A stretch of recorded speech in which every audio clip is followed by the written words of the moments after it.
is day drinking, and the date is the 13th. Oh no, it's Monday the 13th. Monday the 13th. My name is Wes Hagen. I am the winemaker and brand ambassador for the Miller Family Wine Company. I'm the winemaker for J. Wilkes Wines. There was a little confusion.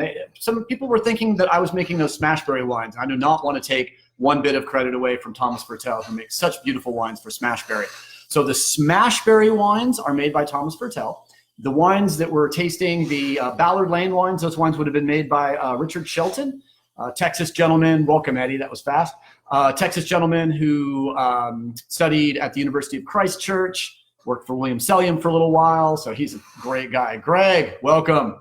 Love to you. Hope everything's good down in the OC. We've also wanted to make sure that you know that I am the winemaker for J. Wilkes and the brand ambassador for Ballard Lane, Smashberry, and Barrel Burner. So I'll start today off with a little Strictly commercial. Welcome, John. So lovely to have you. And that is tomorrow will be, oh no, it's today, Monday. It's weird. Weekends when things don't feel like a weekend. Although I had a lovely day off yesterday, although doing an hour on camera, I guess it would kind of freak some people out, but I do my prep, get out here, rock and roll, make sure I get a nice gin and tonic. Welcome to Day Drinking, and welcome, Beth. I will mention a few times, and it says so right there on the page, and welcome, Rick, one of my favorite winemakers. And if you're a fan of NCIS, Rick Pratt basically chose every location in that show in the entire history of NCIS. And Victoria's here, and Maryland's here. We're getting some folks rolling in. Welcome to Day Drinking with Wes Hagen. This is the way that it goes. At 5 o'clock on the dot, I'm going to taste the 2017 J. Wilkes Cabernet Sauvignon. I'm going to discuss a little bit about Cabernet Sauvignon as a varietal, where it came from, where it's planted, and how it expresses itself in different terroirs. We will taste that 2017 J. Wilkes wine. I'll tell you the mystery grape that comprises 5% of this delicious blend. One of the better cabs, I think, that we've made within the Miller Family Wine Company.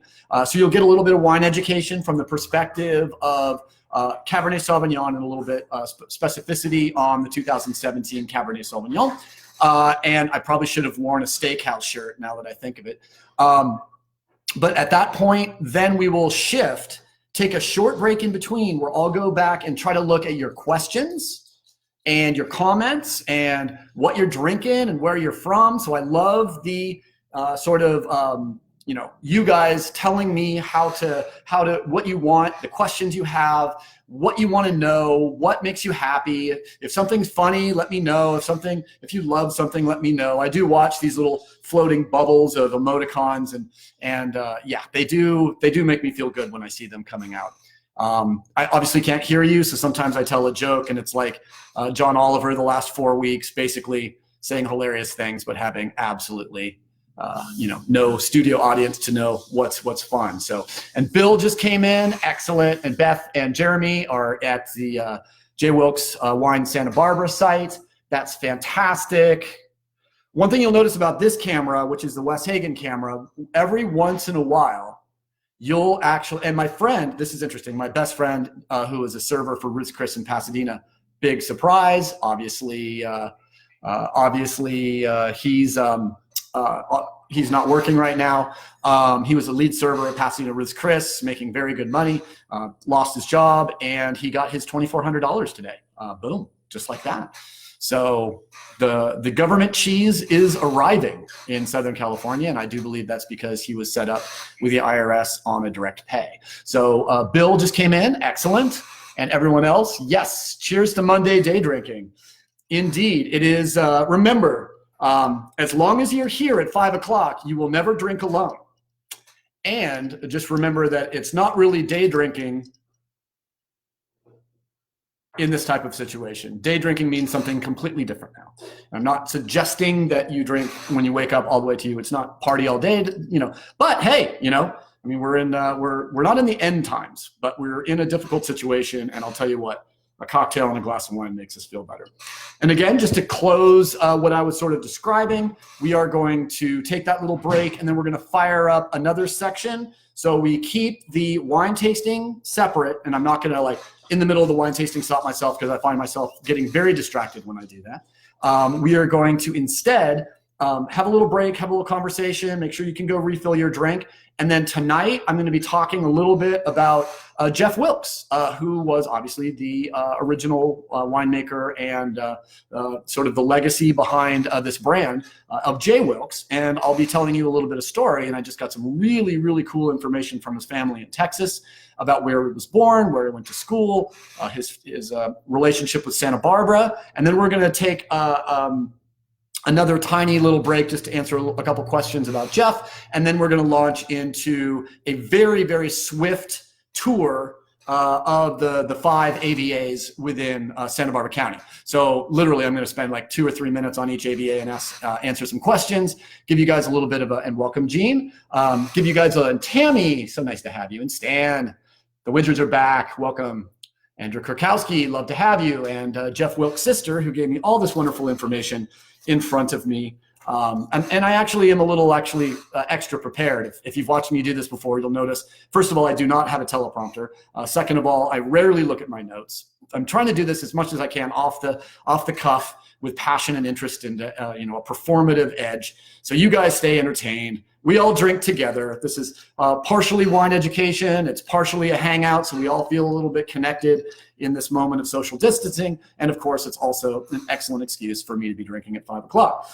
And notice, just to make sure that my job was safe, I did choose 5 o'clock very carefully for day drinking. Yes, it's day drinking, but theoretically I'm off work. So you could argue that I'm supposed to be working till 5 o'clock, and this is just an extracurricular activity. I do take this very seriously. Matt Tanaka, welcome, my friend. Yet another La Cañada High School graduate.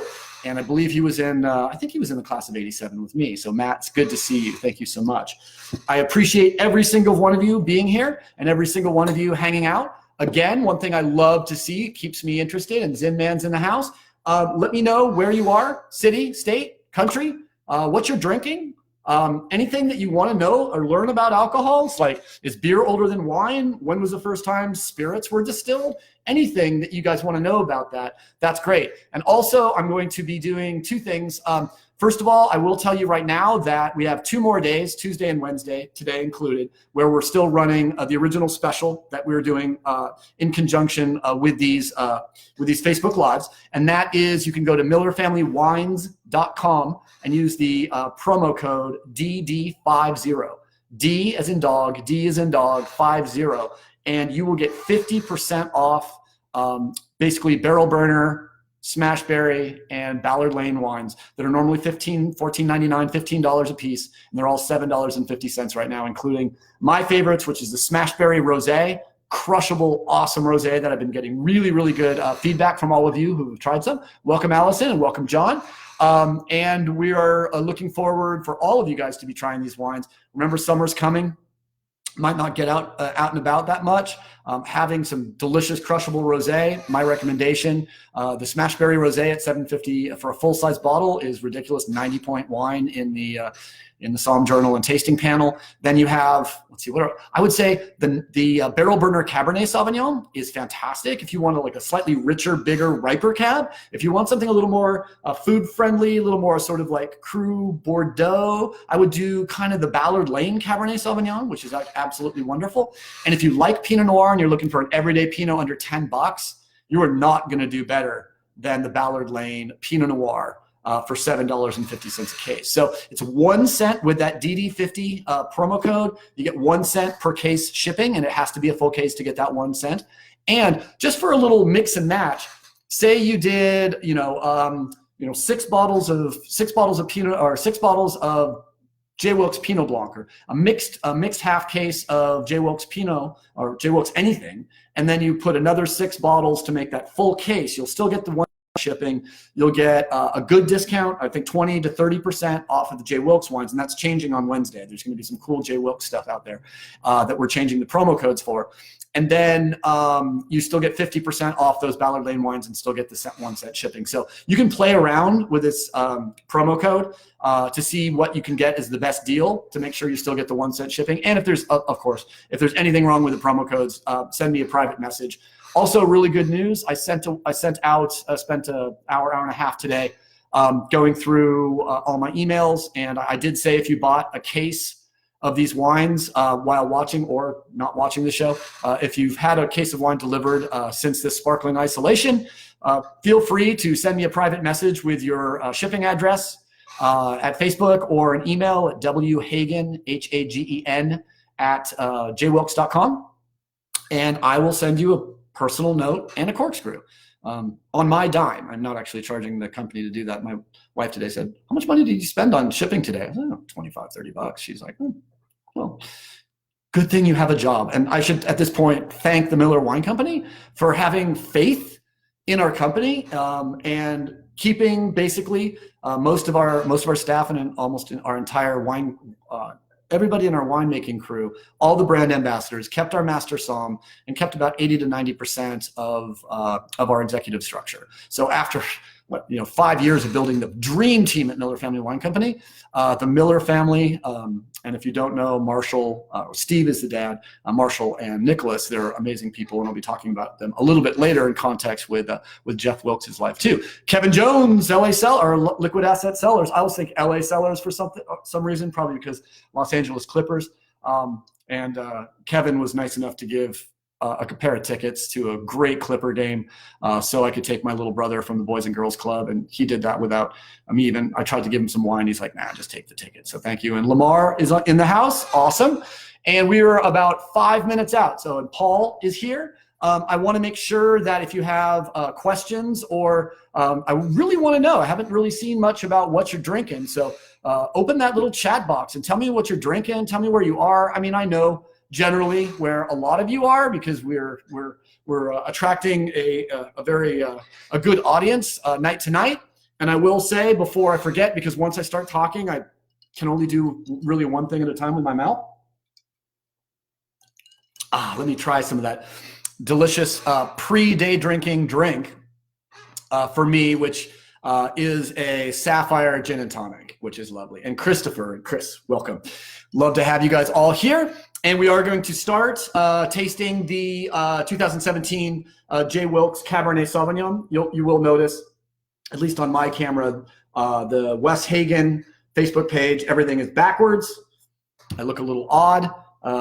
For some reason, I like looking at myself on the J. Wilkes Santa Barbara, J. Wilkes Wines Santa Barbara Facebook page, which is fantastic. Love to have you guys here.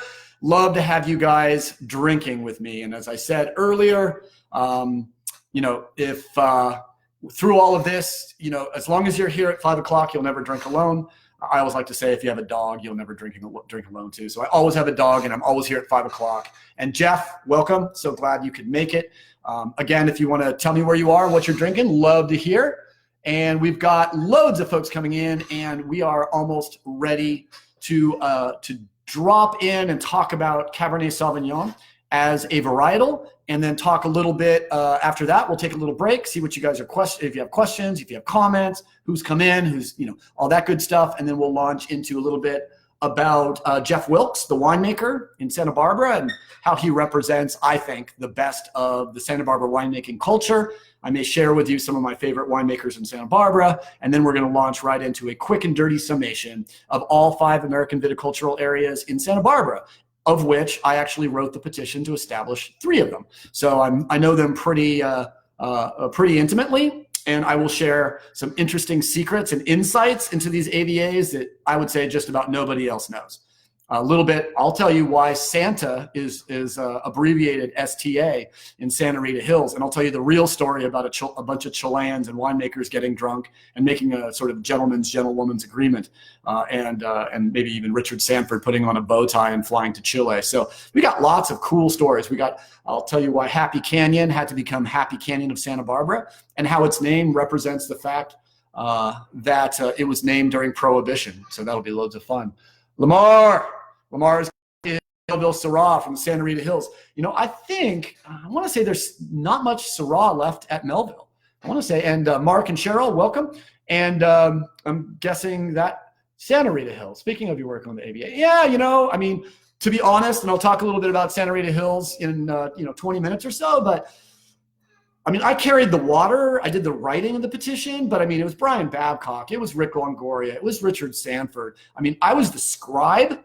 And I was the guy who basically made the mistake of taking one step, or not taking a step back when they asked, who has professional writing experience of all you people in the Santa Rita Hills? And I'm trying to show off as a rookie. I raised my hand. So I strongly believe that if you're in any industry, you have to work extra hard the first 5 years to prove to that industry that as a rookie, you're happy to carry equipment bags, do dishes, wash laundry, whatever you need to do to prove to your industry that you're invaluable. One thing I don't recommend is coming into an AVA or an established wine region and one of the first things you do before you even shake people's hands is you try to make some change as if you are part and parcel of the culture that created that. For instance, if someone came in and tried to change the boundaries of an AVA, or if someone came in and tried to start their own association when there's an existing association that's doing a good job. So I strongly believe that the best thing you can do, and John, welcome. And Crystal Labonte's in the house. She's got a Samsara, Santa Rita Hills, 2017 Kargasaki Pinot Noir. Yeah, excellent. And it's good to see you. If you don't know Kristen's one of my good friends in Santa Barbara, and she knows more about like jam bands and library science than anyone I know. I have this thing about librarians because they're the keepers of the knowledge. And one reason I've always loved Kristen is because she's a wonderful person. But on top of that, having a master's in library science, just so awesome. And Francois is in the house. I just like saying Francois. It's a beautiful thing to say on this nice thing. And we've got some lovely folks ready to go. So we got a kind of a full house here, ready to watch. And it is 4:59. So if you have something in your glass, let's reach it up. Ripple, I'm going, night train over Ripple at this point. And, Thunderbird rocks it all. So as it's 4:59, welcome to Day Drinking with Wes Hagen and the Miller Family Wine School. I'm going to teach you a bunch about Cabernet Sauvignon tonight. I'm going to tell you a little story about an amazing Santa Barbara winemaker named Jefferson Wilkes, and also talk a little bit about Cabernet Sauvignon as a varietal, how it expresses itself differently in California, in Burgundy, in Bordeaux, and a couple other places around the world. And then we're going to, obviously start right now at 5 o'clock. It used to be Greenwich Mean Time. Now it's Apple/Microsoft time. Just enough gin to light up my head. We always commonly start the show with a quote that was written by Aristophanes in 424 BCE, who said, one of his characters in one of his important dramas said, "Quickly, bring me a flagon of wine so I might wet my brain and say something clever." And I always say that's exactly why we drink, right? It's sort of that Homer Simpson thing. Like he basically breaks his whole house and he's about to get divorced from Marge. And he remembers the night before where he got stupid drunk and did all this stupid stuff. And, I think the quote was, alcohol is the cause of and the solution to all the world's problems. Although certainly not the cause of the current problem we're in from a viral perspective. And wine and alcohol have a damn good chance of saving us all because germ theory was invented by Louis Pasteur. And if you remember from last week, Louis Pasteur was studying the diseases of beer, why beer goes bad under Leeuwenhoek's microscope when he discovered germ theory being the basis of all clinical medicine. Pre-Pasteur, doctors would go from autopsy to surgery without washing their hands. They had no idea about germs. They had no idea about viruses. They had no idea that there were little tiny things floating around that could hurt us. So honestly, when and if we get a antiviral or other type of medication that really will be either a vaccine or a protection or what have you against the novel coronavirus, you really could say it's due to beer. So if you're drinking beer, Mark, I'm looking at you, have a sip of beer and realize what you're drinking is the nectar of the gods that gave us medical science. I mean, yes, of course, medical science would have caught up, but didn't we get a benefit and a push forward into the future from Lippershey, Leeuwenhoek, and then eventually the person using Leeuwenhoek's compound microscope to see what he called germs, Louis Pasteur, and germ theory. So it's fantastic. All right, it's Cabernet Sauvignon time. So again, I'm not going to be looking at names. I'm not going to be looking at questions until we're done tasting this delicious wine. 2017, a great vintage, a hot vintage in Santa Maria Valley, slightly short vintage for Pinot Noir Chardonnay. Chardonnays and the Pinots ended up being very successful, super high accolades. I think they're good wines, but not as good as the 16 and the 18. But for Paso, 17 is a pretty darn good vintage for Cabernet Sauvignon. Even though it was hot, we still had those nice cold nights. It wasn't. It was a little bit on average a warmer year, but we didn't have tons and tons of ridiculous heat spikes. A heat spike in Paso, in the Paso Robles Highlands district, can get to 110 degrees pretty quick, 105, 110. 110 would be pretty damn hot even up there, but it does get very hot. Those 90-degree days, those 40, 45-degree nights. The greatest thing about Paso Robles Highlands district AVA, one of the great things, many things to say about it, but one of the main things that it has the highest diurnal shift, which is defined as the difference between the daytime high and the nighttime low.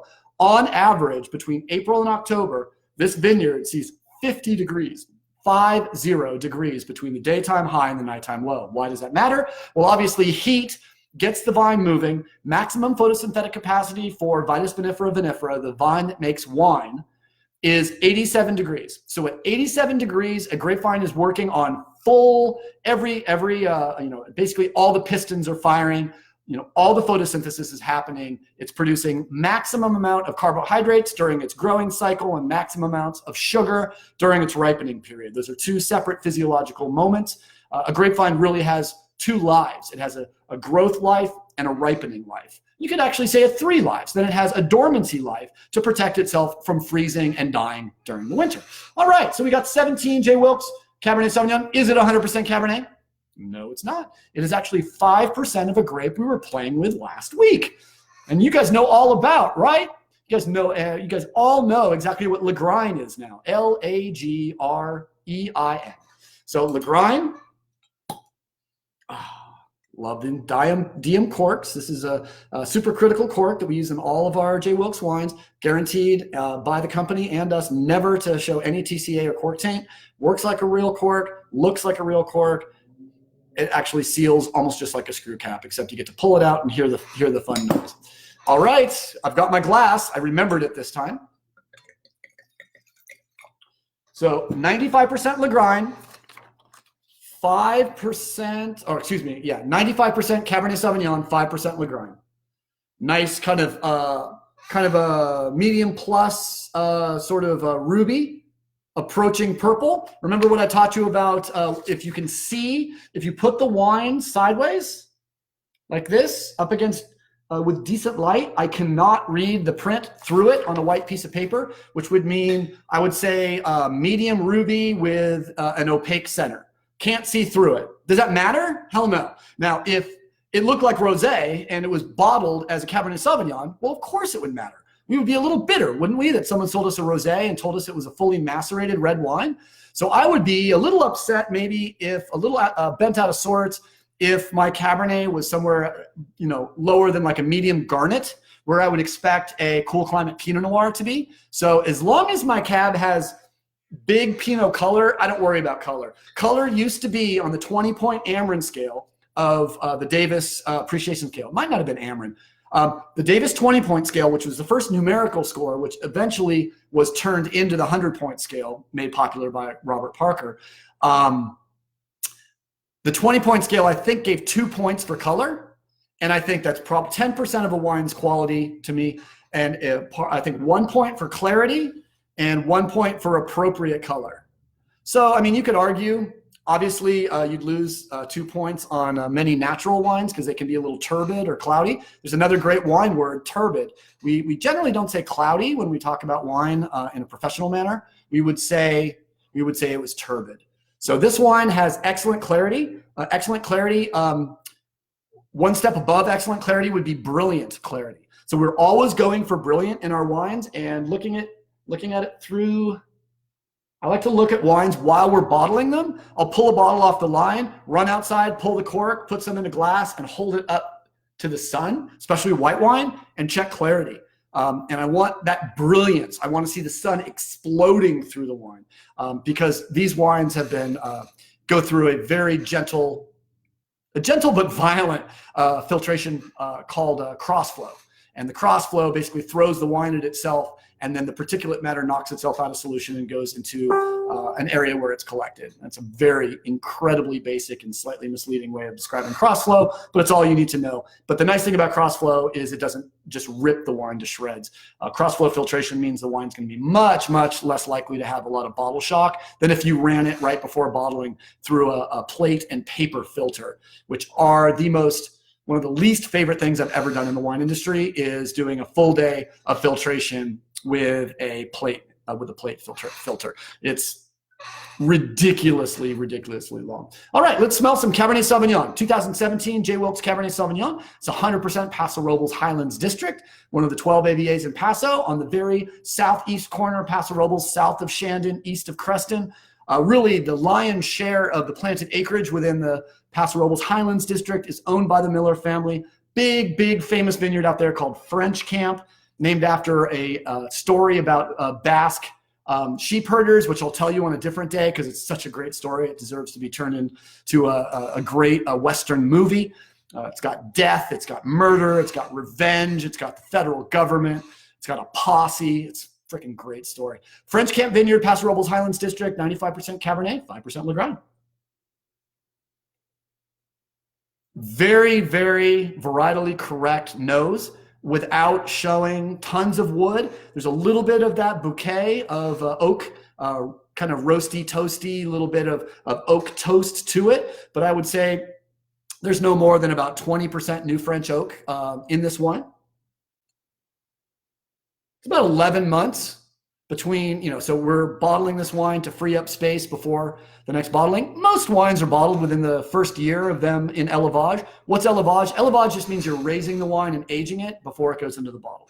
So general élevage is described as putting a wine into 55-gallon, 225-liter French, American, Eastern European oak, and then basically putting that barrel on a rack and then allowing it to age and filling that barrel a little bit of extra wine every 2 weeks, which is called topping. You always want to keep your barrels absolutely and completely full if you want your wine to stay sound. That's a very important part of winemaking. This wine is still very primary, very based on aroma, not a lot of bouquet. Remember, aroma is what you smell that's produced by fermentation. Bouquet is what you smell that's produced by aging the wine, including oak. So I'm going to put this at like 85-15, 85% aroma, 15% bouquet. And I don't mean that the wine already tastes 15% aged. What I mean is it's showing some of the oak character and some of the mellowness of having some time in contact with oak and, months and months and months of relaxing. The oak treatment, the oak tannins are going to mellow a little bit. And the longer you age a wine, here's a really cool thing that we should talk about in context with Cabernet, because Cabernet has very clunky tannins. The tannins in Cabernet Sauvignon are rather large. So when you taste a young cab, and I should be day drinking, so here we go. So pretty classic nose, get a lot of blackberry, cassis. It's not overly ripe like a lot of Paso wines can be. It's about 14, I think it's exactly 14.0 on the alcohol. 14.0 for a Paso cab, 3.3 on the pH, and 7 grams on the titratable acidity. What the hell does that mean? That means that this wine has excellent structure. That means not only does the wine have the regular tannins that we're used to tasting in Cabernet Sauvignon, but it also has excellent and very balanced but hot, slightly high acid structure. That doesn't mean the wine is going to scream acid because there's so much richness to the wine. It's a little bit like if you put a little lemon, on your lobster. Does it taste tart? Not necessarily, because you got the butter and the fat and it's working with it. And I honestly believe that richness and then a little bit of structure working together is one of the things that just really makes our mouth happy when we drink wine. A healthy sip, good attack.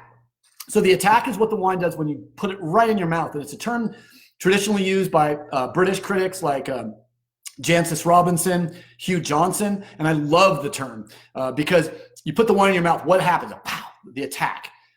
So the attack in a white Burgundy could be rich and luscious, and then the finish can be tight and acidic, and that's what I love about white Burgundy. But in Cabernet, the attack tends to be very broad, very primary, very fruit-based, And even though this wine has very young, unpolymerized tannin, because tannins in a bottle of wine like this, if we could look at this through Leeuwenhoek's microscope, we would see all these little tannins floating around in solution. And here, I'm gonna use corks like they're tannins. So these are a couple tannins floating around in wine. Okay, these are Cabernet tannins. They're fairly large and fairly clunky. If they were Pinot Noir tannins, they would be very small and tiny. So these are monomeric tannins. These are single molecules of tannins floating around in a wine. And just like us in quarantine isolation, they get lonely. And they basically float around in solution until all of a sudden they touch. Boop, and then they basically form, they come together. And the monomer, two monomers, when they come together, what would they form? Class? A polymer. A polymer. So monomeric tannin is clunky and really kind of hits our tongue, and you really taste the tannin is very kind of clunky and rough. So rough, unincorporated tannins, you read these notes, these flourishing notes. What we want is to take those single tannins floating in solution and wait maybe 2 or 3 years. Once the wine has been aged, you'll get slightly polymeric tannin. But if I had 7 more, imagine I had 7 more corks here, in 5, 10, 15, 20 years, have you ever tasted a wine that tastes like velvet? If you're lucky and you've had a 67 Bordeaux or a 77 vintage port, or a 10-year-old Santa Rita Hills Pinot Noir, maybe even a 15-year-old Santa Rita Hills Pinot Noir, how does the wine start tasting tannic and chewy? And woof, there it is. How does that become velvet? The answer is the quality of the tannin. The quality of the tannin is either monomeric when it's first bottled. Almost all wine is monomeric unless it spends more than 2 years in barrel. And then slowly those tannins start forming chains. And the longer the chain is, the way that Brian Babcock, my original wine teacher and one of my great gurus, besides Steve Pepe and a couple other people who taught me to make home wine, Brian Babcock was my first professional wine job. So he would take me into his office and start showing me chemical stuff that Ralph Amy at Occidental College, who used to change my diaper, but that's a totally different story, good family friend, and also probably the greatest expert in the world before he passed on wines of the Guadalupe Valley of Mexico. But he learned and he would teach me about how tannins polymerize, and would talk to me about short chain as opposed to long chain tannin. So what we're drinking here is monomeric and short chain tannin, short chain tannin. So we're going to taste it as a fairly grippy, fairly chewy style of Cabernet Sauvignon. Now, I don't like huge, rich, ripe cabs. To be honest, probably the best Cabernet I've ever had, and I've had every single first growth, I think, of some various vintage. Clearly, my favorite Cabernet in the world is Randy Dunn Mountain, but you got to wait 25 years before those wines are ready. Now, who is insane and stupid enough? And Randy, I love you, man. You make great wine. Who's thinking about what I'm going to drink in 2045 in 2020? And the answer is Randy Dunn. Pretty amazing from that perspective that someone was thinking about that. Now, Cabernet, one thing I did is, like always, I busted open my my Wine Folly, because Wine Folly always has something to teach me as well. And one thing that I'm really enjoying talking a little bit about is how heat impacts style in a varietal. I also noticed that there's 717,000 acres of Cabernet Sauvignon planted in the world, the lion's share being in France. The US, probably number 3. Looks like Australia is number 4, Spain number 5, China number 6. There's more Cabernet Sauvignon planted in China than there is in Australia. No, I'm sorry, in China. China, then Argentina. And then Italy, tiny little bit to make those super Tuscans. And then there's some in South Africa, probably mostly in the Stellenbosch. So that's sort of 717,000 acres. So that's a pretty widely planted grape within the world. Now, if you're looking at a cooler climate, Cabernet Sauvignon, say maybe Los Olivos district or maybe Ballard Canyon, Winkler, remember there's Winkler region 1, 2, 3, 4. 1, sparkling, Pinot Grigio, cool climate varietals. Region 2, Beaujolais, Rhônes, maybe Chenin. Region 3, all the ones I just added, you can add maybe a little bit of Cabernet and Zin. Now, Cabernet really can go anything from region 2 to region 4. Region 2, it's going to produce a lot more red currant, a lot more of the cassis fruit. And that's one region, because we don't get the same heat summation because of the latitude temperature index, the vines wake up later and they're harvested about the same time as in the New World in Bordeaux. So as a result, they don't get as much heat summation. And as a result, they end up producing what we would actually call a cooler climate Cabernet Sauvignon. And of course, in Bordeaux, they do not use 100% Cabernet Sauvignon. Very difficult to find, if they ever do make 100% Cabernet, because Cabernet is a blending grape. Wait, Cabernet is a blending grape?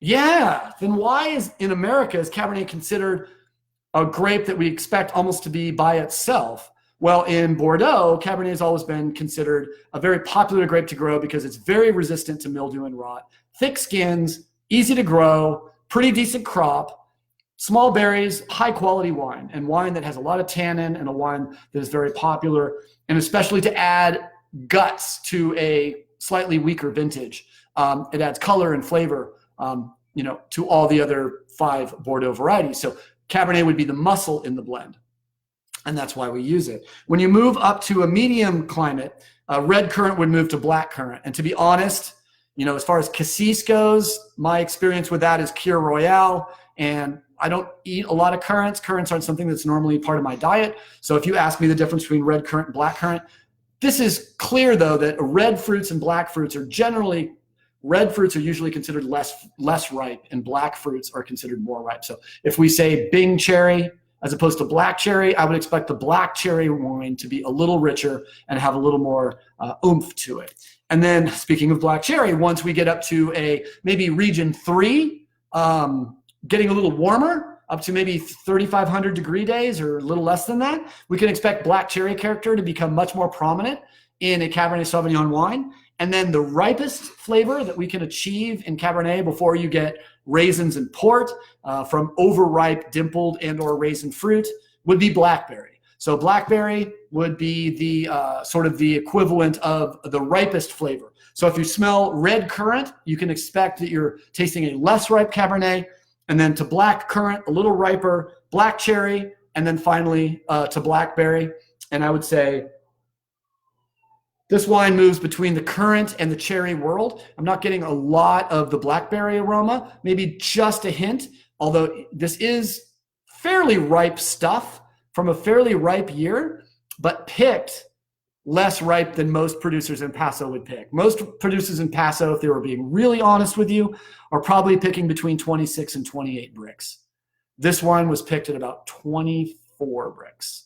So a little riper than you would probably get. It's a spot on to what Bordeaux dreams of. If Bordeaux can hit 24 bricks every year, and maybe with a little bit of climate change, they can. And that's really also one reason why Bordeaux and Burgundy used to say stuff like, well, the New World wines are way too ripe. They're too forward and too obvious. They're great wines for the child's palate. If you don't understand wine, these are big, rich, ripe wines. Now with climate change, a lot of their vintages are showing the same character that they used to sort of talk smack about in the New World. And now it's perfectly appropriate for Cabernet to be 15% alcohol coming out of Bordeaux because now it's them. And to be honest, Cabernet Sauvignon belongs to them. And I'm not going to tell a Bordelais how to make Cabernet Sauvignon, because the 10 greatest Cabernet Sauvignon based wines I've ever had, I'd say 6 of them are Bordeaux. And the worst Cabernet Sauvignon wines I've ever had, I'd say 7 or 8 of them were probably Bordeaux. Not to say that they don't make the best Cabernet-based wines in the world, because they absolutely do, except for my palate. I'll go to Howell Mountain and Randy Dunn. But at the same time, wow, it's their grape and they've given it to the world. And then in California, we took it. Robert Parker started giving 98, 99, 100 points, these Screaming Eagle wines, these, all these amazing cult wines coming out of Napa Sonoma. And now it's almost like Bordeaux is sending some of their kids over to Napa Sonoma to learn how we're making Cabernet, to integrate some of our technology and some of our production techniques into how to produce these wines. 2017 J. Wilkes Cabernet Sauvignon, 95% Cabernet Sauvignon, 5% Lagrein, a grape from the Subtirol, northern central Italy, right between on the border of Switzerland and Liechtenstein. I'm just happy because I just like to say Liechtenstein. Food, you know, without acid, and the acid isn't obvious. I'm a winemaker, so I'm constantly thinking about acidity. And even though the pH and the TA in these wines show that the wine has excellent acidity in the sense of what a wine should have, I don't find that the wine finishes young or tough. It's easy to drink this wine now. With this level of acidity, I think this wine can age in a cellar for 15 to 20 years. I would never put that on the list, on the notes though, because if I told people to lay it down for 15 years in a culture where 90% of wines are consumed within 48 hours of purchase, that would be a very dumb marketing decision for a brand ambassador. So for those of you who are young and really want to see how, you know, I might not be alive when this wine is fully mature. I hope I am. I've got an idea in my head that'll live forever. We'll see how that works out. But at the same time, 5 years on this wine, no problem. 7 years on this wine, no problem. I think this wine will suck up age and just keep showing better and better and better. It is structured with the structure of this wine is very similar to a Bordeaux, although the nose is very New World and shows a lot of beautiful, rich, ripe fruit. This would, you know, crazy idea. If any of you have had friends who've had babies maybe born, or friends who've had kids in 2017 and you were looking for a wine, this wine, I think if you is about $20 to $24 with your discount. It's usually $29.99 on the shelf. And I think we're offering it with the DD50 coupon code. I think if you buy 6 bottles, it goes down to $20 a bottle. $240 for a case of wine to lay down for a young kid. And people always say, does that mean the wine has to go 21 years in the cellar? Depends.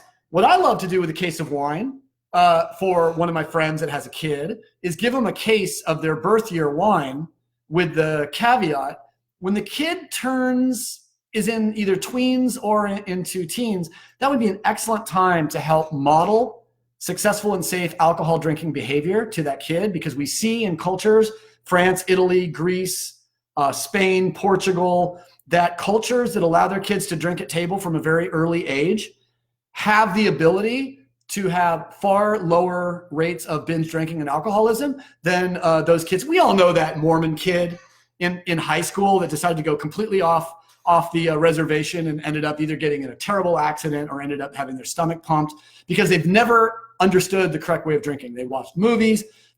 We watched Old School last night with Will Ferrell and Wilson. It was the other Wilson, not Owen, the dark-haired one, the one from one of my favorite movies ever, which is Idiocracy. By the way, Old School totally and completely stands up to 18 years. It was 2002. So the wine is going to last. Will it last 20 years?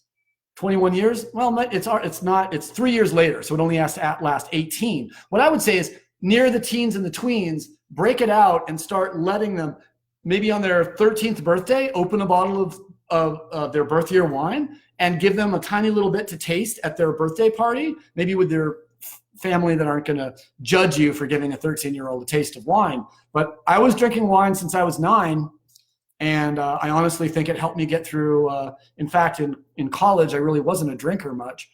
But at the same time, it gave me the ability to know how much I could handle, what alcohol does to my head, what alcohol does to my ability to drive and operate, machinery or my own brain. And it was just a fabulous way of me learning wine and giving myself the ability through proper modeling of how to drink without being stupid. Although that's not saying that I did not do a couple stupid things with the influence of alcohol in my life. All right, it's a little bit late. I usually spend a little less time talking about this wine. I hope you guys enjoyed a little bit of information about Cabernet Sauvignon. Now what we're going to do is I'm going to take a look to see who came in. Will Fernandez is in the house. Will and I worked on a project called, what was it? Was it Vintage 2015, where we basically did an entire year in the vineyard and the winemaking process. He published that, and now he's living here locally. And we've sort of just become friends, even though we haven't seen each other in a little while. And we run in similar circles, and it's always good to see Will. So Will, stoked to have you on board. And I am going to take 3 minutes to welcome the folks that came in during our conversation about the 2017 Cabernet Sauvignon. Jay Wilkes. Also, if you're tired of seeing things backwards or a lot of sun on this face, you can always go over to Jay Wilkes Wines SB or Santa Barbara, and you will be able to see this stream, which is a little bit clearer and a little bit higher definition. And that is what it is. All right.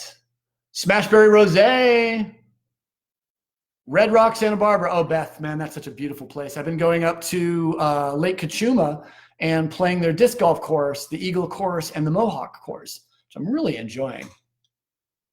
Ah, nice. Keith pulled the trigger on the Smashberry cans. Smashberry cans right now, $3.75 for a 375 can. That is a full half bottle of wine in an easily portable can. So you can day drink anywhere. Because who's going to look at you drinking a can? You never know what a can is. Remember back in the day, you could tell what a can was? Now with craft beer, that has changed. Could be seltzer, could be LaCroix. LaCroix isn't nearly as good as LaCroix. All right. But I'm glad you're crushing some Smashberry can. That's such a good deal. $3.75 a can. Bob's back in the house. Welcome, Bob. I hope you're enjoying yourself. Michelle, so glad to have you here. Thanks for all the emails and the contact. Kristen is over on this side now. Stan is drinking a 16 Siduri Rosellas in Valencia. There you go. Valencia, Spain is actually one of my favorite cities in the world. If you are a young man or a young woman, get your ass to Valencia, Spain. And there is an area between 4 colleges in Valencia where there's a central area where all the students sort of congregate around midnight every night because, dinner's at 10, and then they have a glass of wine after dinner, and then they start going out. The clubs don't even sometimes open till midnight to 2 o'clock. So it's pretty damn crazy what these people do. And Spanish people are some of my favorite people in the world, man. They know how to have a good time. They have basically set up their entire culture where they drink enough at lunch that they have to take a nap. So they shut the entire country down between 4 and 6 p.m. in the afternoon. First day in Spain, I went out at 4 trying to get myself maybe like a jamon serrano sandwich or something, and I couldn't find any place open except a couple places that finally were open for tourists like me. But love me that Spain. And we've got Zin Man drinking some Sangiovese, which is, it's close to Zinfandel. We won't judge you for not drinking Zin. And Christy's in the house, thank you. And John Talbert, welcome. Excellent. And Bob is drinking a Concord, California. Oh, he's in Concord, California, excuse me. And he's drinking a J. Wilkes 17 Cab. You get the prize, brother. You get the prize for drinking the wine. You are thinking ahead, which I am so proud of. And we've got Kristen who's drinking the Samsara 17 Kargasaki. We've got the Barrel Burner Chardonnay for Michelle. John in Buellton, California is drinking Mazzanetto Cabernet Sauvignon 2012. Wow, that should be drinking incredibly nice. Hillary's in the house, and she's eating a poisse. Oh, probably my favorite top 5 cheeses in the world. You can tell me what your favorite cheeses are because we should talk cheese. Epoisse, Tome de Savoie, Latour, Boccina de Robbiolo, or Robbiolo de Boccina. I have to go ahead and put either Mount Tam or MT Tam on there because Cowgirl Creamery is absolutely spectacular. Now, I've had little cheeses from Michelin-starred cheese trays in Paris where they have these tiny little cheeses that are like 30 euros for this tiny little bit. Those cheeses were mind-blowing. I just would never know what the hell they were. So I'm sure there's cheeses I've had that I should put on my top 5 cheese list. But if you want to share your favorite cheeses, Epoisse is actually rinsed with Mar de Bourgogne, that slight pink cast to the outside of the Epoisse cheese. Epoisse is a high-fat Burgundian soft cheese that is traditionally matched with Pinot Noir and young Pinot. It would go also excellent with Schiavo or Schiavo. Excuse me, I think it was Schiavo, not Schiavo. Schiavo. Thank you to Nikki Nelson or Nikki Palson who taught me that. And yeah, I mean, young Pinot Noir, Gamay Beaujolais, Nouveau Beaujolais, Nero de Avila, a young Zin, something with a lot of primary fruit would be fabulous. Michael over here is drinking a Barbera. That would be fabulous. You know what would be really good with an Epoisse is our Kent's Red. Our Kent's Red is a blend of 90% Barbera, 10% Lagrein. It's got bright fruit, really juicy, but some grip from the Lagrein. Yes. Will Fernandez said that Epoisse tastes or smells like butt. The best term I've ever heard for describing an Epoisse cheese is when I was smelling some Limburger in Germany. I was doing a cheese tasting, and ich spreche ein bisschen Deutsch, and it was explained to me, es stinkt, aber es schmeckt gut. It smells, but it tastes good. And I would say, if you can get past the smell of a ripe Epoisse, and what is a ripe Epoisse? I was told by a great cheesemonger that if you want Epoisse to be fresh, make sure that the top is like a hockey puck. If the top is flat, like a hockey puck, it's going to be fresh and it's not going to stink. If you don't mind a little stinky, and a proper Epoisse should be cut a half hour before it hits the table, and as it gets into room temperature, it oozes, and that's the proper way to eat an Epoisse. Room temperature, oozy, and stinky. Like, stinky to the point where you're kind of wondering. I love that stuff. A nice young Burgundy or a nice J. Wilkes Pinot, or even that Ballard Lane Pinot Noir would be badass. If you want the Epoisse fully ripe, wait for the center to get kind of soft and start to sink. And once the center sinks to a little bit of a little divot, that's the moment. That's the moment where people that don't mind a stanky Epoisse should dig in. Cool. Nice. Lilia, welcome. I love your last name, and I'm glad that you're enjoying one of Jeff's Chardonnays. Josh Niedermeyer is in the house. And Keith is here with a Domaine Minervois, a red Languedoc, 70% Carignan, 15 Syrah, 15 Grenache, a CSG. That sounds delicious. Beth, Michelle, and friends, everyone fills in the house. People are starting to actually get to know each other from these, and that's just fantastic. It is a world of Pinot Noir glass, Michelle. Good call. Good eye. And Kelly, who's Jeff Wilkes' sister, is having a barrel burner cab, and she's saying it's delicious. $7.50 a bottle. Get on it. Remember, Wednesday is the last day for that deal. DD50 is the promo code at millerwines.com. Wait, I'm not supposed to talk business when we're here, but I have to.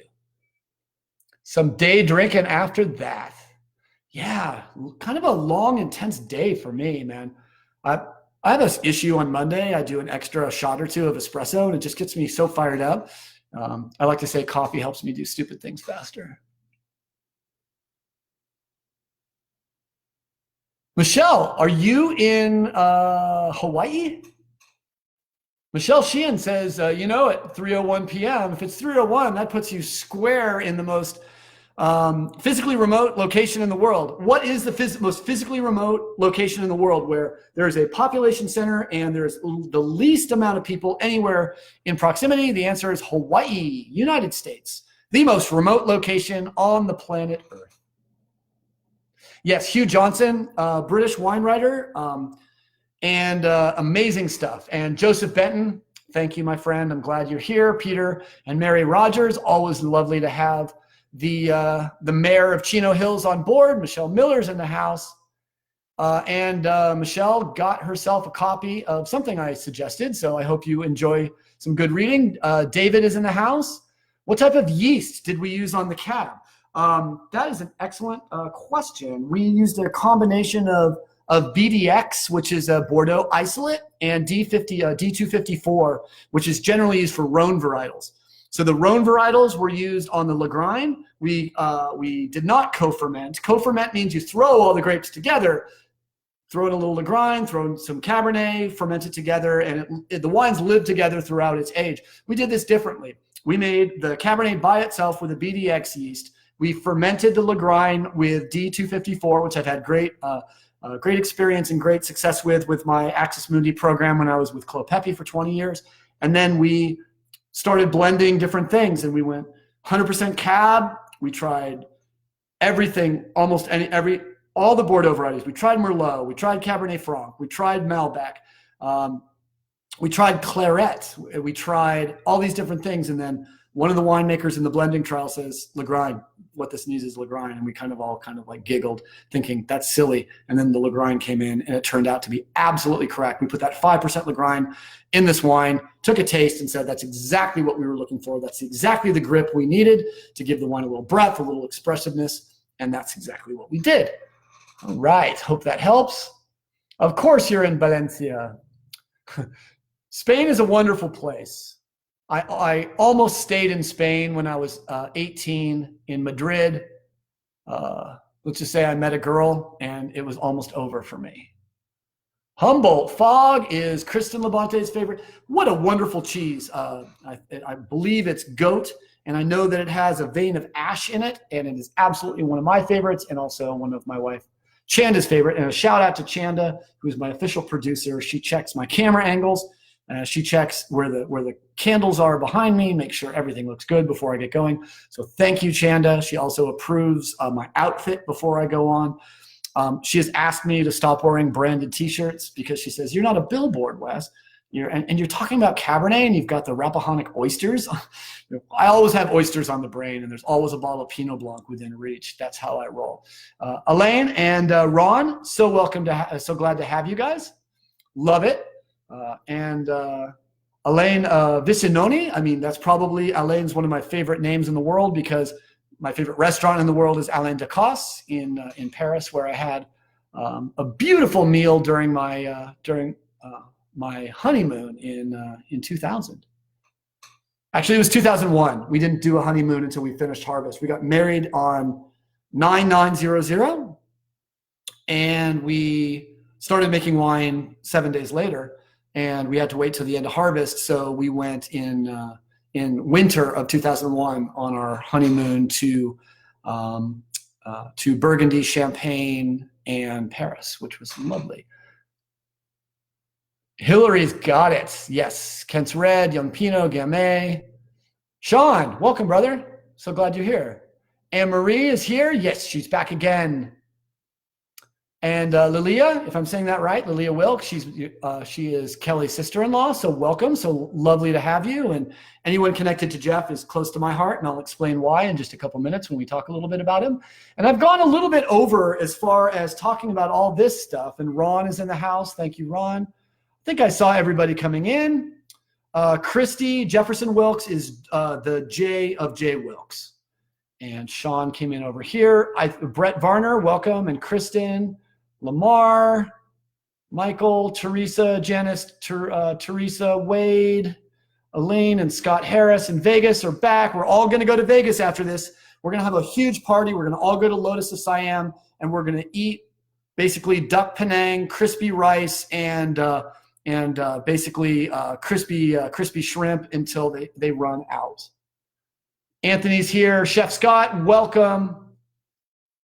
John Mayer. Being cheeky about the bum wines he's drinking. Awesome. So what I'd love to do is, I think what we're going to do is we're going to talk a little bit about the birth of our brand, and then we're going to talk just a little bit about AVAs. And I may limit the AVA discussion just a little bit because we went a little bit over on the Cabernet Sauvignon. So this is an excellent time. I'm going to launch into a little bit of talk about Jeff and his brand and the history of his brand. Then I'm going to look at the time. If I feel like the time doesn't give me the optimal amount of time to talk about AVAs, I'll push AVAs, and maybe we'll talk a little bit about AVAs tomorrow, because I can talk about AVAs with my eyes closed. I have no need for doing any prep. Tuesdays and Thursdays, we usually just do one wine and close it down a little early after a discussion. Mondays, we talk about general wine information. Generally, Wednesdays are about viticulture, enology, and a little bit of advanced wine information. And then Friday, there's some tie-in to being a wine professional, a hospitality professional, a server, a chef, or a sommelier. So let's launch in. And during this little period of time, I will not be welcoming folks in, and I won't be answering questions, but I'll certainly do that as we as we close out, as well as the first thing in the morning. I always go out and answer other questions, as most of the people watch this on a not live basis. Okay, I think we are ready to rock. Let's talk a little bit about Jeff. So let me tell you a little bit first about my relationship with Jeff, and then we'll back it up. So I knew Jeff because I knew those wines, and I came to the Santa Barbara wine industry first in 1994 as someone who was living on a property being developed into a vineyard, and in 1996 when I took the job at Babcock Vineyards and Winery as a cellar rat and as a cellar worker for the 1996 vintage. In 1996, between 96 and 2000, I drank as many wines around Santa Barbara as I could in preparation for opening Clos Pepe as both a vineyard and a winery. I ran a very robust website where I literally tried to taste and take notes on every wine produced in Santa Barbara County for about 3 different vintages. I taste somewhere between 400 and 500 wines a year, 20 to 30 wines sometimes a week. I would go to every wine tasting room in the county twice a year to taste their current releases and then post them. What I would do is I would not post my notes on all wines. I would only post my notes on the top, maybe 20 to 30% of all the wines I tasted, and those became my recommended sort of selections. I remember in a couple different places, at a couple different restaurants, hearing about these very low production J. Wilkes wines, and specifically the Pinot Blanc coming out of the old vines, made in stainless steel from Biendecido Vineyard, that it was one of the most profound white wines in the county. I heard that those wines were featured at the French Laundry, at the restaurants of Joel Robuchon. And so I knew that there was something special there, so I sought those wines out.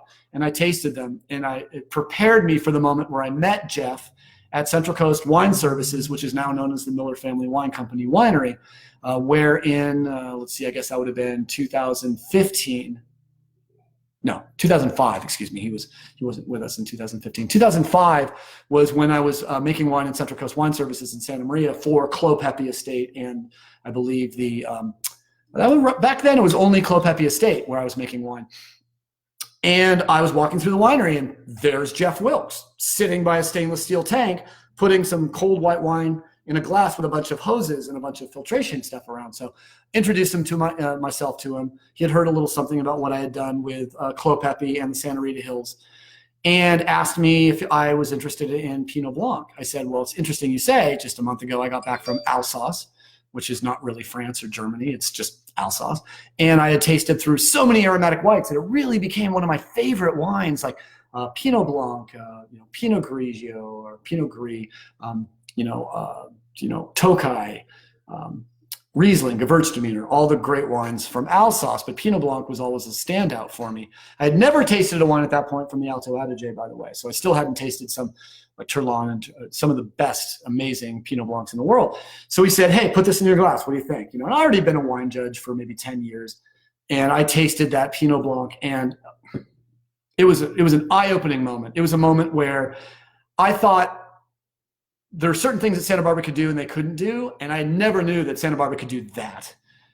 Old vine, 1973, own-rooted Pinot Blanc, stainless steel, cold fermentation, just so expressive, so beautiful, and tasting it with the guy who made it, telling me how he made it, giving me sort of the yeast, the secrets, the temperature, all this stuff, because I was absolutely flattened by how good that wine was, and I wanted to know everything about it.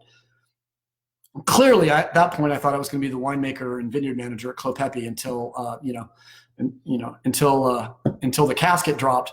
That didn't work out, and here I am being the winemaker at J. Wilkes, and having that opportunity to have some time with Jeff. And we had some time other than that. I can't say. I mean, he was always a man that I knew that if I needed him to support, he'd be there for me. So in that sense, he was a friend. What did we hang out outside of work? We did not. So I want to be honest about what he meant to me, which was he was a winemaker that took time to show a young winemaker what to do. And if anyone knows how Jeff treated his stepson, Chris, or how he treated the people that he sailed with, that he saved their lives, which I'll tell you the story in a second.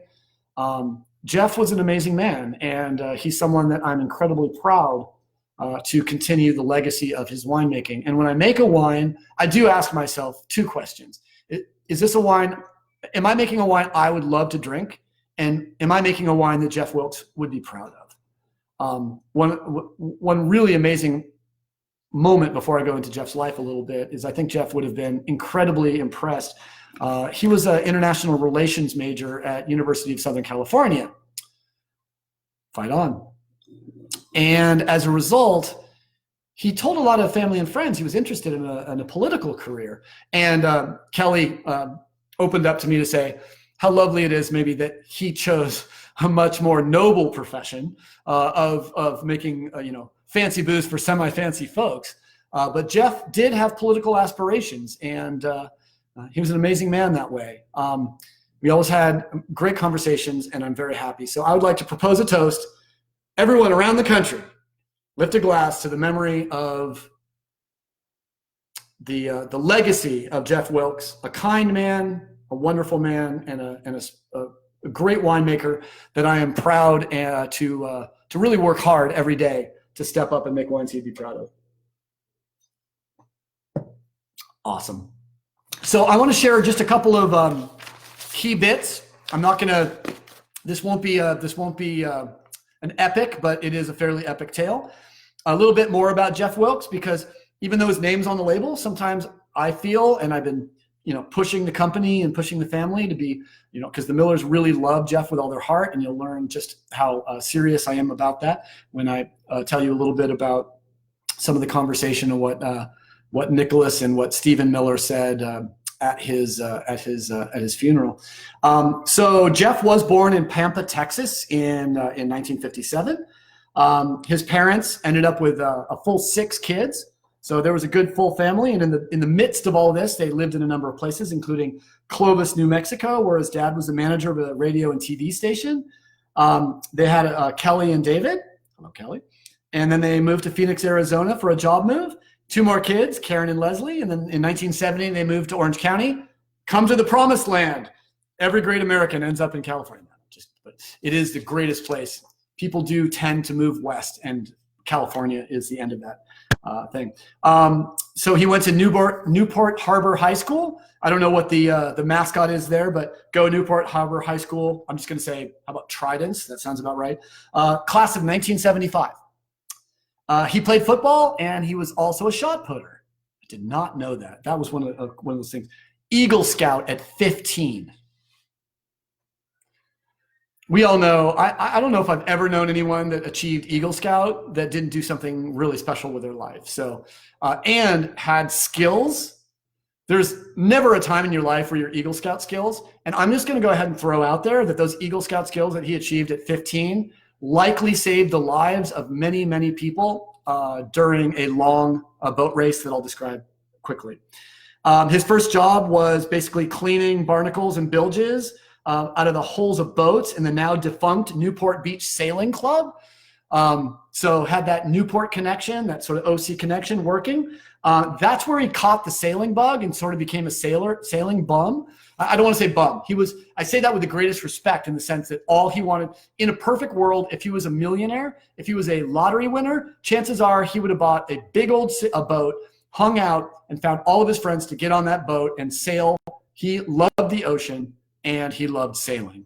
So when I say he was a sailing bum, I say that with the greatest respect, the same way that I'm a disc golf bum. It's what we like to do when we're not making wine. Talked about SC.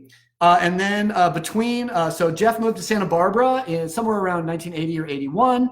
He married in 1991, and he had a 7-year-old stepson, Christopher. He sold his part in a 36-foot sailboat in Santa Barbara Harbor, bought a smaller boat so he could teach Chris to sail. And I would say one of Jeff's greatest successes in this life, besides making such amazing wine, was his relationship with his stepson, Chris. Jeff met Bobby Miller, who was one of Stephen Miller's son, or Stephen Miller's brother. And Bobby has since passed, but Bobby and Jeff became fast friends because they loved to sail together. And then he basically, crewed on Bobby's boat, and that's how he met the Millers. And then eventually they loved Jeff with all their heart, so they offered him a job selling fresh fruit at Via Nacito, which actually became not only selling fresh fruit at Via Nacito, but also at French Camp Vineyard in Paso Robles, as well as the Solomon Hills Vineyard once those were planted and producing. So Jeff was the Miller family's go-to salesman for all things fresh fruit, and he was also very, very integral in the establishment of cultural practices that were showing the greatest success, because remember, this was in the 80s when we really didn't know how to grow grapes in California as well as we do now. So he was traveling and driving up and down the state of California, visiting vineyards, talking to people and talking to winemakers about how they wanted to see fruit farmed. So you can argue, I mean, when does vineyard designation start in California? When does it start in Pinot Noir? Well, I would like to say it starts with William Sellium, and William Sellium vineyard designated Pinot Noir, and maybe some stuff earlier than that, Martinelli and some other stuff, kind of approximating these vineyard designations that you would see in Burgundy, France. But what is the most vineyard designated vineyard in the world? That would be Via Nacito, ladies and gentlemen. Via Nacito produces more vineyard designated wine per, bottle by bottle than any other vineyard on the planet Earth. How in the world is that possible? His name is Jeff Wilkes. His name is, his name is Jim Clendenin. His name is his name is Adam Tolmack. His name is, it's legion. Every winemaker who's ever made wine from Via Nacito, in conjunction with the guy who sold and originally promoted Via Nacito to the point where it was the most designated vineyard on the planet Earth. Jeff has a lot to do with that. I'm not taking away from all the winemakers and all the people that made it special. Of course, the Millers and the captain. And all the people who saw that property in 1969, the year I was born, and purchased it and developed it into what it is today in 1973. Here's my favorite story that Kelly sent me, and that is a story of life and death on the ocean. He was known as a very capable sailor who could fix anything on the fly. The men he sailed the Trans-Pacific race with were all at his memorial service at Santa Barbara Yacht Club, and told the story of a terrible storm in the middle of the Pacific Ocean at night. I get horribly seasick, so this is difficult just for me to hear. The boat was almost on its side. It didn't look good for them, and they were in very serious danger of capsizing. Jeff went down below and got a rope and told the others to fly him out on the spinnaker. He righted the boat, and the others credited him with saving their lives. And I never heard that story to their memorial. He was also a nationally ranked J24 yacht racer in his later years. So man had skills. And, I would just say that one thing, Steve Miller, who's really my boss and the CEO of our company, he spoke at Jeff's service at the yacht club and said how people would always ask him about his third son. And that was Jeff. So, Marshall and Nicholas are his sons, but very commonly Jeff was so close to the family that he was just assumed to be part of the Miller family. I really like that. And Nicholas, who really is my boss and the VP of sales and marketing within the company, he, as a child, would actually go into the office and hang out with Jeff, and Jeff would teach him about winemaking and grape growing, so that we always have that. And then I love this story that Jeff used to drive, like I said, up and down the state of California learning to grow grapes. I think that's about it. Let's see. Oh, and then Jeff's passing. Kent, I mentioned Kent Pierce, who Kent's Red is named after, his best friend and the executor of his will. Fabulous people who still live, I believe, down in Carpinteria, and that I have a chance at least once to twice a year to break bread and share some wine and talk a little bit about him as well. Michael, okay, here we go. I almost broke my own rules. I see people coming on. His family, he passed away in later December 2010.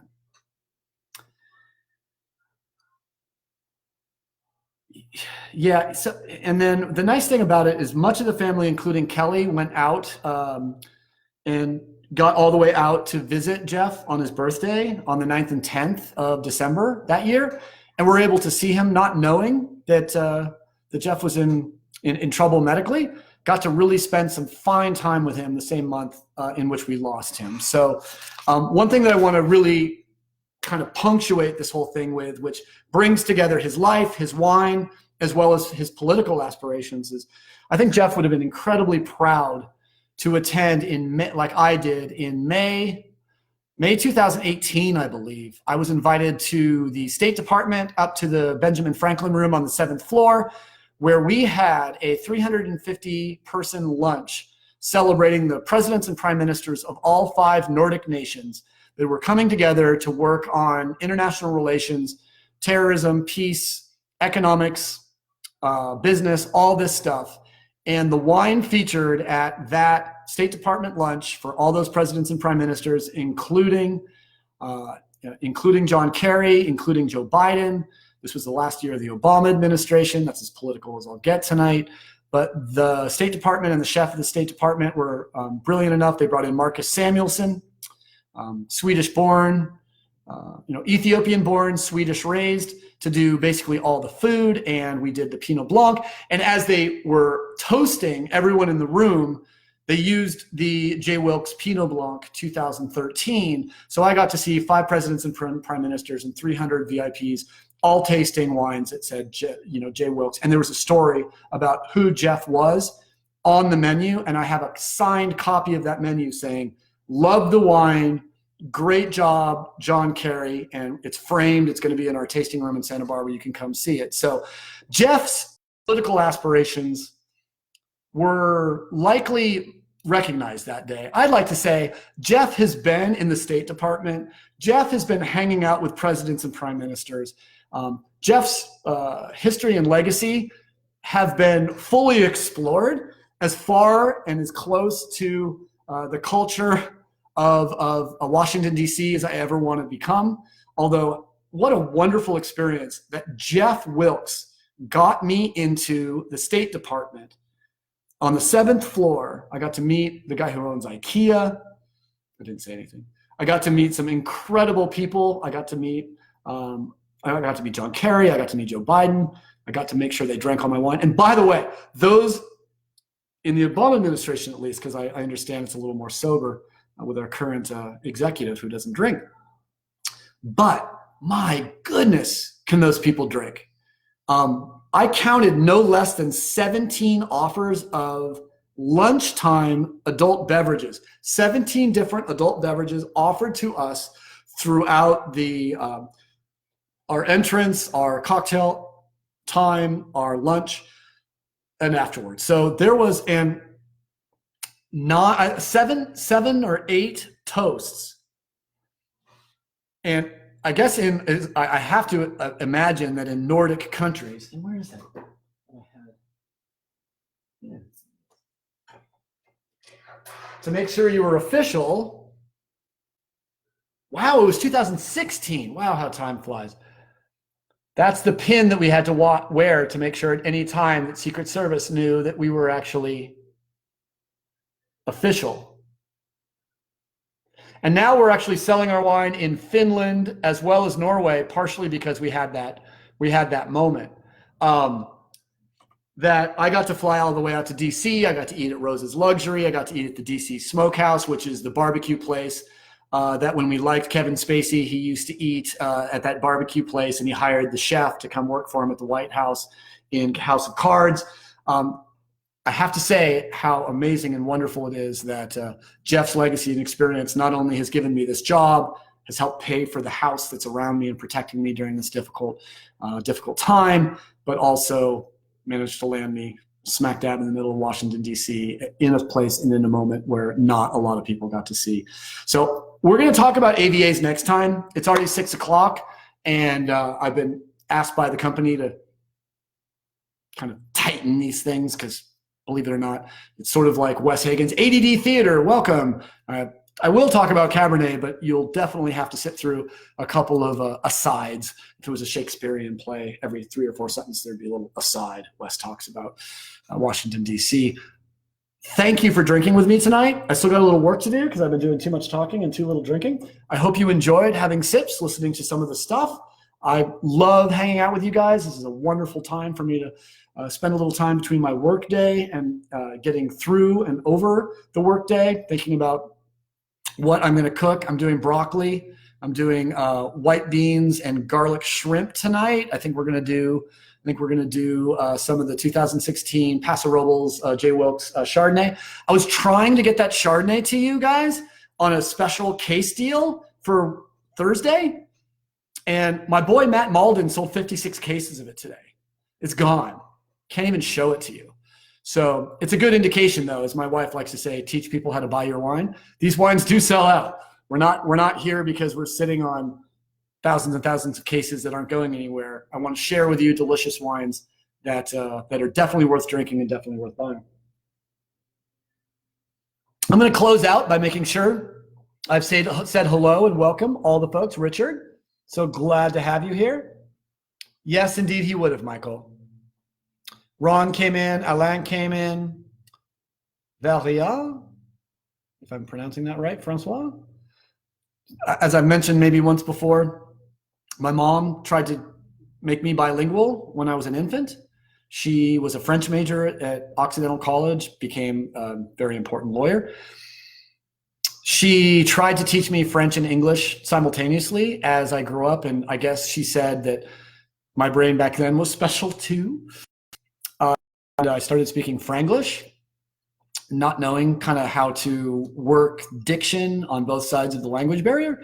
So she focused more on English. Now, as a result, I ended up with probably 10 to 20% better French accent than most Americans, which means still ridiculously awful. I can say von Romani, I don't say Vosny, but I can say Epoisse and not Epoisses. But yeah, my French isn't all that good. But really stoked that you guys all came in. Cool. And then I'm going to check down here. Yeah, Rappahannock River, man. They've really just the whole oyster culture in Virginia has done amazing things for Chesapeake. And I mean, have you ever seen that YouTube video where they take like 24 oysters and put them in like a 30-gallon tank and they pour in like slurry? And then they wait overnight, and then the next day they come in and the water is like absolutely crystal clear. Filter feeders are amazing, and anything we can do to encourage the seeding of these filter feeders within these areas, not only do they purge all the toxins before we eat these delicious oysters, but they really do have a positive impact not only on the sort of biology and culture of those sort of bioculture of those areas. Also, there's a new oyster ranch, I guess you could call it, out in Santa Barbara Harbor, or out sort of north of Santa Barbara, up closer to sort of up near closer to sort of Gaviota. That's producing some really incredibly briny oysters. Very salty oysters, very delicious, very meaty. I'm a big fan of Kumamoto's and Morro Bay's. Best oyster I've ever had is probably Diamond Point, which is the only oyster I've ever had that I would eat dozens of them without putting anything on them. If you put cocktail sauce on an oyster, you don't like oysters. Proper way of eating an oyster: taste the liquor, see what the oyster tastes like, completely unadulterated, and then decide what it needs. If you don't try your first oyster perfectly plain, then you'll never understand an oyster, because you're just going to be tasting. If an oyster is a delivery mechanism for lemon or mignonette or a mignonette or a cocktail sauce, pretty much you might want to work on that. All right. Kristen Levante is dreaming of Lotus of Siam. Chef there used to cook for the King of Thailand. One reason why it's so good. The crispy rice will haunt you. Yes, Lotus, the Rogers are going to, that's why he's the mayor, because he knows some stuff. Bachelorette party a month from now in Vegas. That's going to be a tough egg to fry. Oh, Josh, that's very nice. He was saying his Pinot Blanc is one of my all-time favorites. Josh, do you know of any Pinot Blanc that's being produced in Valle de Guadalupe or any of the valleys between Ensenada and Mexicali? I'd be curious. Go Tars. Oh, it's the Tars. Okay, so I'm guessing is that the Newport Harbor High School Tars? Tar for the tar you put on a boat? I don't get it. Go Tars. I'll have to find out about that. He could tie some good knots, I bet. And Kelly, if I've never told you, my great-grandfather owned 3.5 acres on Balboa Island, just bare land before it was even houses, and sold it so he could develop a cabin, a very modest cabin up in Lake Arrowhead. So if we had not sold 3.5 acres on Balboa Island, I would be talking from a much nicer background. But I probably would not be as good of a human being. Noah, stoked to have you here, brother. Thank you so much for being part of this. And anyone with the last name Wilkes, I should just go ahead and find out how to make sure that we can apply a very special discount that you can always get these wines. And Lilia says, and I hope that's the correct pronunciation, Lilia Wilkes, Jeff loved the ocean as much as he loved winemaking. I also heard from Kent that he was a fan of Westerns, specifically John Wayne movies. Love to know some of his cultural stuff. Love what parts of American culture he loved. So I've always said, even though, of course, he loves the West because the West is where the ocean begins, that I've always heard that he loved John Wayne and Western films. So I always say his love of the West and the ocean. So let me know. What are my pants? Are you assuming, Kristen, that I'm wearing pants? Yeah, I'm going to show you because I'm wearing I am wearing my pants. I did have to go to CVS today to pick up some medicines, and I did wear the mask, and I did get hands-free, paid for my prescriptions, and so I just went in, showed them my phone. They clicked it, handed me my thing. I took some hand sanitizer. I took my medicines out. I came home, put some hand sanitizer on, opened my medicine, threw some more hand sanitizer out, pulled out the bottle, rubbed the bottle with hand sanitizer in my hands, brought the medicine in, and we're also practicing. My wife is very careful because I am slightly immunosuppressed because I'm a type 1 diabetic. So as a result, my wife and I have a 3-day, 72-hour sort of quarantine for all of our groceries. So we just had some groceries delivered. So they're now in a 71-hour quarantine. And they brought paper towels. Very stoked about that. Paper goods are catching up.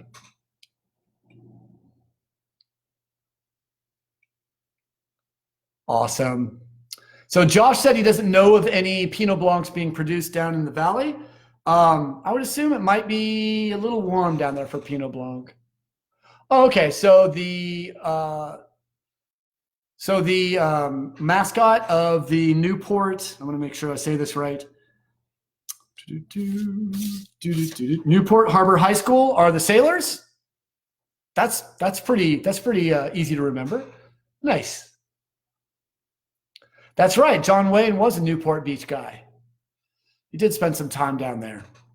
Airport's named after him. I've flown out and flown into a number of that. My brother lives fairly close to that, so it's all well and good. Tar seeps out of the ocean all the way up and down the coast, and in a totally natural way. In fact, I actually read that the tar issue used to be much more difficult. Maybe I heard this at the University of California at Santa Barbara during a geology class. And if you don't know about the geology program at UCSB, it's very, very strongly based on teaching young oil geologists. It's a lot about oil and oil extraction through geology. And but they told during sort of an outreach class, they said that if you measure the amount of tar that used to show up on Santa Barbara beaches compared to the tar that comes onto the beaches today, after they have put some offshore drilling rigs out there, that those offshore drilling rigs are actually significantly reducing the amount of tar that comes to our beaches, which seems to make sense. And, as long as I drive a car, I do not talk smack about oil, gas, and that industry. If and when I can ride a bicycle to do my entire job, I would love to encourage all of you to do the same. But until then, I will not be a hypocrite. I love my car. It is part of being American, and it's part of the rocket ship that takes me wherever I want to be when I am not day drinking. So I will close today's day drinking saying, I promised you some stuff about AVAs. We're going to talk about Santa Rita Hills. We're going to talk about Pinot Noir and Chardonnay. We're going to talk about Ballard Canyon. We'll talk about Syrah, Mourvèdre, Grenache, Marsanne, Roussanne, Viognier specifically. Also some of the stuff, some Cabs and some Merlots and some other grapes that are coming out of it that are not Rhone varietals. We're going to talk about Los Olivos district and the brilliance of Fred Brander. We're going to talk about Happy Canyon of Santa Barbara and how the name was based on the mythology of Prohibition. And then let's see Santa Maria Valley, which was the second AVA in California behind Napa Valley, third AVA in the United States between Cornell Valley, Ohio, Napa Valley, California, and Santa Maria Valley, California, third AVA in the United States. Impressive, right? And then we'll talk a little bit about the large, overly general, and sort of slightly political production of the AVA in 1983 of Santa Ynez Valley. And what, if anything, does a Santa Ynez Valley AVA designation on a bottle mean? Love your questions, love your comments. I hope all of you had an absolutely wonderful time with day drinking with me today. Got a little late tonight, but I just kind of got on a roll, and you guys seem to be having a good time. So again, I will go back and say the wine we tasted tonight is the 2017 J. Wilkes Cabernet Sauvignon, Paso Robles Highlands District, French Camp Vineyard, 95% Cabernet Sauvignon, 5% Legrine, juicy, little bit of grip, beautiful, beautiful structure, a long-lived wine that is really ready to drink today too. It's starting to open up and show some really, really beautiful ripe cherry character, some berry character, and all that black and red cassis flavor. It's in a really beautiful place. It's also showing just this tiny little bit of like a spicy, almost cologne-like. That's lovely. All right. So I am going to be making white beans and garlic shrimp tonight. So the question is, what is going to be consumed with that? I have a really nice bottle of California sparkling wine in the garage, and I love to drink sparkling wine either as a celebratory beverage or just something to drink to sober up. It's I think sparkling wine is one of the greatest gifts that nature has ever given us. I will share with you that to finish tonight, Lily Bollinger, who is one of the great dons of champagne, once said, and I'm gonna have to paraphrase because I'm not going to be able to look this up, that basically said that champagne is very important to me, but there's only very limited times when I drink it. I drink it when I'm alone. I drink it in company. I find it important to drink in company. What did she say? I drink it when I'm happy. When I'm sad, I drink it to feel better. I drink it by itself because it's delicious. I drink it with food because it makes the food taste better. Other than that, I never touch the stuff unless I'm thirsty. Lily Bollinger. Cheers. Have a great night. I always finish the same way. Remember and think about someone in your family that may need a phone call and call them. Think about one of your friends that might not be with anyone, that might be sort of stiff upper lip, but needs some support. Think about someone that's not related to you, that is not part of your family, perhaps someone who's by themselves, perhaps someone that's a little bit elderly, perhaps someone that might have a health issue or a mental issue. Let's make sure to reach out to these people. This is part of my outreach, but I'm trying to do that myself. Call your mom, call your dad. If they're not here, take that energy and put it back into the world. I like to call this sort of emotional equilibrium. And it first came to me when I lost my favorite dog I've ever had. I was so sad I didn't know what to do. So I took the love for that dog and realized if I have 100 love points, I can spread 100 love points over the world. 20 of those love points now, 10 of those love points went to my dog, Rosa. Miss her. I wanted to take the love that I had and that I gave to that dog every day, and I wanted to throw it out into a different part of the world. I wanted to reposition the love I had for someone who's not on this planet into someone that needs it on this planet, because I strongly believe once you're gone, we have you in memory, but there's no reason necessarily to put out, sort of power and passion to respect and to take care of those people, we want to respect them, obviously. So I would like to recommend tonight that we take our memory of Jeff, we take memory of each one of you thinking about someone we've lost, and we take that energy and we throw it back into the world to make everyone feel a little bit better. So when we get out of this difficult time, we can all get together and say, and here's something like, thank you so much for when I didn't have anybody, that you reached out to me and showed me compassion, that you showed me love, that you showed me time, you gave me the most valuable commodity, which of course is time. So thank you for giving me your most important commodity. Thank you for giving me an hour of your time if you spent the entire time with us. I hope I was entertaining. I hope I was performative. I hope you learned something about alcohol and wine specifically. And again, whenever you have anything you'd like to learn on this program, let me know. I will plug it in and we will continue to talk about this. I hope you enjoyed our stories about Jeff Wilkes. I hope you also were happy to hear a little bit about this wonderful 2017 Cabernet. Last thing, I always finish with 10 seconds of strictly commercial, www.millerfamilywines.com. All the non-J. Wilkes wines, 50% off with 1 cent a case shipping. That means you can ship a case anywhere in the United States for under $100. And that, all you have to do is use the promo code capital D 50. It's in the notes for this Facebook Live. It's also over all my Facebook pages, so you can find it. Otherwise, you can always send me an email, whagen@jwilkes.com. And if you have bought a case of wine and you'd like a free corkscrew and a note, feel free to send me an email. Don't put your address on Facebook. That's probably a bad idea. But go ahead, whagen@jwilkes.com. Say, hey, Wes, I bought a case of wine. Send me a damn corkscrew. And I'll do that. If I need to go get more corkscrews, I will. Really, thank you guys for being part of this. Thank you for drinking wine. Otherwise, I'd still have to teach high school, which means basically I'd have a year off. But that's okay. No, never mind. Cheers, guys.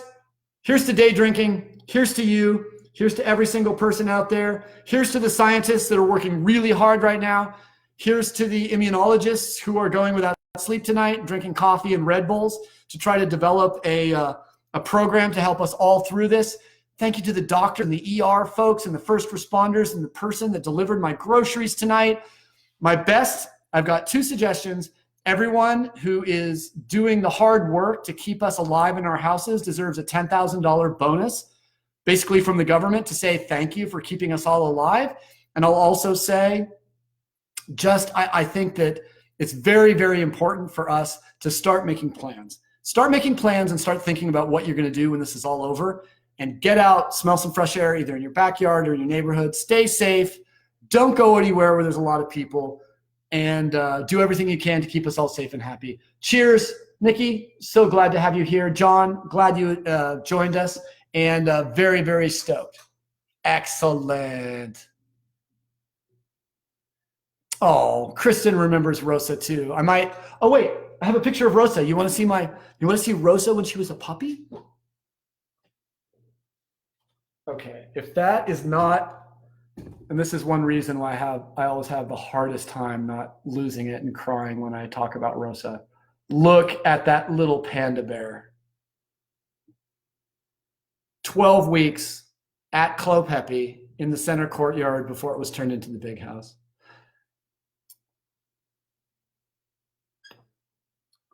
Here's to love's lost. Here's to loving the people that are still in our lives. Be well, everybody, and I will see you tomorrow. I'll be here at 4:45. Program starts at 5. If you want to hang out a little early, come on in. And then, what are we doing tomorrow? So we're doing AVAs because we have to. And, here it is. Tomorrow is, you sure? I might move it around. Tomorrow on the calendar is 2016 Pinot Blanc. But we have a couple cases of 2016 Pinot Blanc that we found in our library that we didn't even know we had. So I might wait until we can sell it. Thursday, we are going to sell you that 16 Pinot Blanc from our library. I don't know if I'm going to pour it tomorrow. I might do bourbon barrel Cabernet, but I will post it tomorrow so you guys all know what's up. So cheers. I've already said goodbye 6 times. So have a great night, and if you can't be with the wine you love the wine you're with.